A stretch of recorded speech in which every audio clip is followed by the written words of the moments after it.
I honestly believe there are hairstylists who never become successful. Now, not because they are not talented, but because year after year, they keep making the same beginner mistakes. And the part which I believe to be the painful part in all of this is nobody actually tells them about it. And sometimes they don't even know they are stuck. Today, I'm sharing 10 mistakes I have made, mistakes I have also watched students make, and mistakes that quietly destroy careers even before they begin. So if you are just coming across my channel for the first time, sit tight because it is going to be worth your time.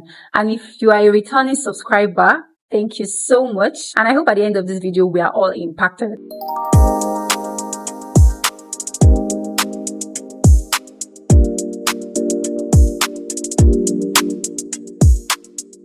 Now, these days, people think hairstyling is just knowing how to braid or just knowing how to install a frontal. But guess what? That's the easy part. The real career is built on professionalism, systems, decision-making, and client experience. Now, those are the things we are talking about today. These are few mistakes that could quietly and silently kill your hairstyling career before it even gets the chance to grow. And number one on this list is buying equipment before building skills. This is probably the biggest financial mistake beginners make. In a way, I believe social media has a way of convincing new or beginner hairstylists that owning an expensive salon chair or even an expensive salon itself with 3 big lights, a steamer, 5 curling irons, 2 hot combs, every latest product on the market, and drawers filled with styling sprays make them automatically look successful and experienced. No, it doesn't. Here's what usually happens. A beginner saves 300,000 naira, for instance. Now, instead of investing in education, they spend about 250,000 naira on tools because somewhere in their head, they believe equipment equals professionalism. 3 months later, half of those tools are gathering dust because they don't even know when or why they are used in the first place. The problem isn't buying equipment. The problem is buying equipment without understanding the purpose behind that equipment. Professional hairstylists don't buy tools because they are trending. No, they buy them because a specific tool solves a specific problem. For example, a good hot comb is not valuable because everyone has one. It's valuable because it creates smooth, polished finishes. If you don't understand that purpose, you will keep buying tools instead of building skill. Never let your equipment grow faster than your expertise. If you handed a master chef basic kitchen tools, they'd still make an amazing meal. If you handed an amateur chef a luxury kitchen, they will still struggle. Hair is exactly the same. Then that brings us to number 2 mistake.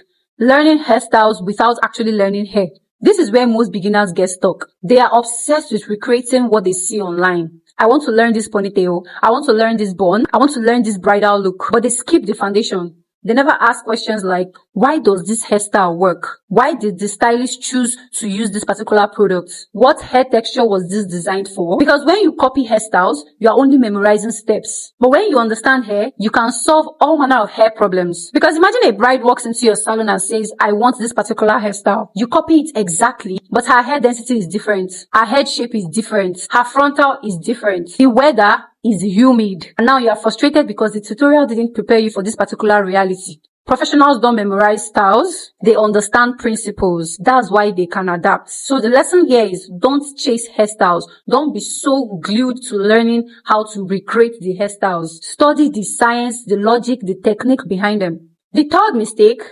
ignoring client communication. Many beginners think hairstyling starts when the client sits on the chair. Wrong. It ought to have started long before then. Communication is part of the service. Because, okay, let's take this for example. Imagine a client says, I want coils for this hairstyle. And what you thought she meant was she wanted Hollywood coils. Meanwhile, what she actually meant was she wanted loose wave coils. And now she's disappointed. Who's wrong? Neither of you are wrong, but you failed to communicate clearly.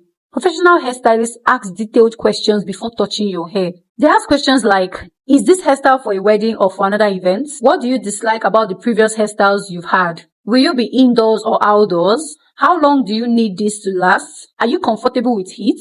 Have you worn this type of hairstyle before? Do you have inspiration photos? These kind of conversations prevent disappointment and build trust, which is exactly what you need as a growing brand or even as a professional herself. Now, the fourth mistake on my list is charging based on fear instead of based on value. This one is quite emotional. Many beginners are terrified of hearing something like, your price is too much. So they reduce it. When another client repeats the same thing, they reduce it again and barely making enough to replace their products or even maintain tools or invest in better education. Low prices don't automatically attract loyal clients. Sometimes they attract people who don't even respect your time. Your prices should be based on your skill level, the time required, product cost, business expenses, desired profits, market positioning. Your pricing should help you grow your business, not keep you stuck in survival mode. Now, the fifth mistake on this list is treating hygiene like an afterthought.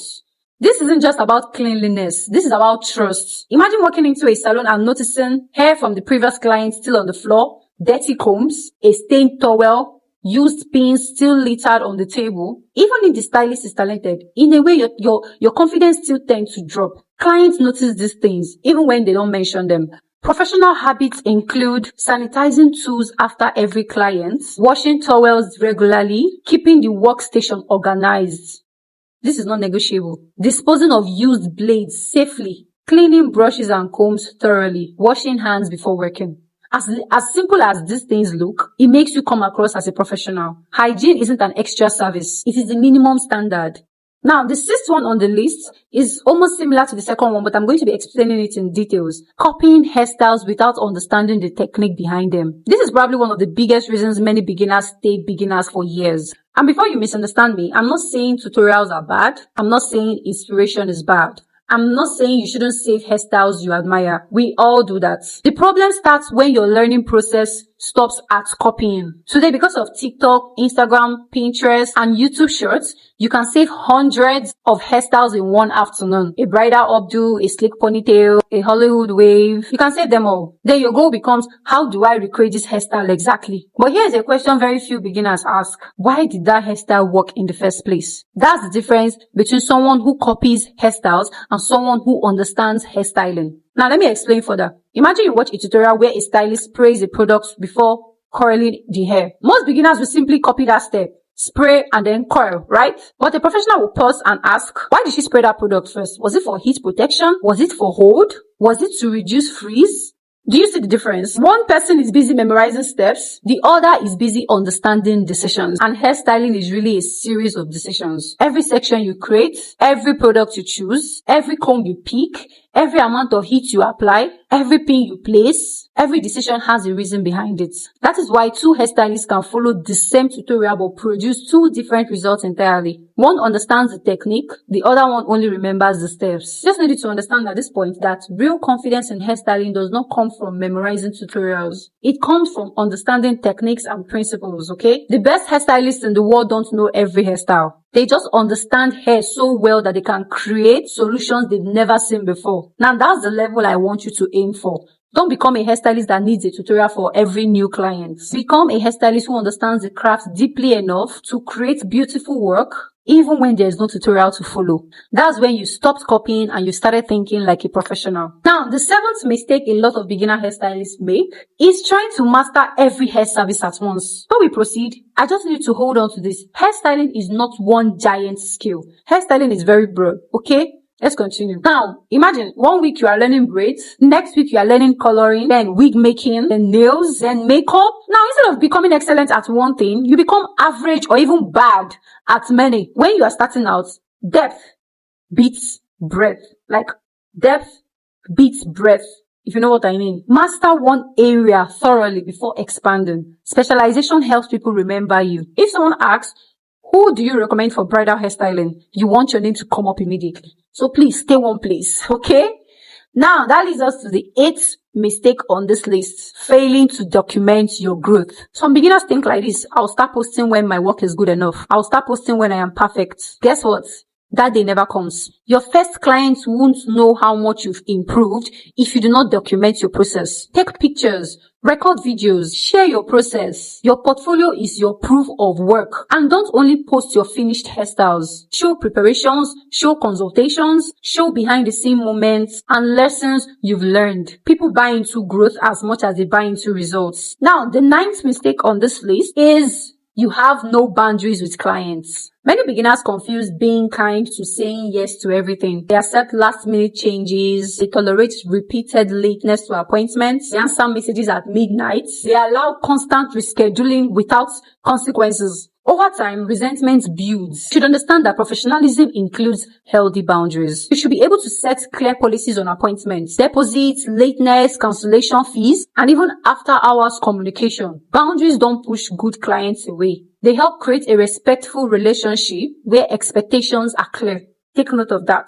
Now that brings us to the last but not the least mistake on this list. Treating hairstyling like a hobby instead of like a profession. This is the biggest mistake because it actually influences every other one. Because professionals don't just improve their techniques, they also improve their mindsets. They invest in learning, they review their work, they seek feedback, they stay updated with trends while mastering timeless skills. They understand that excellence is built through consistency, not occasional bursts of motivation. I mean, if you want a long career, you ask yourself things like, what kind of hairstylist am I becoming? That's the question that shapes your habits, your standards, and ultimately your reputation. And so that brings us to the end of today's lecture. And I really hope somebody was impacted. And with that, see you in my next video. Bye!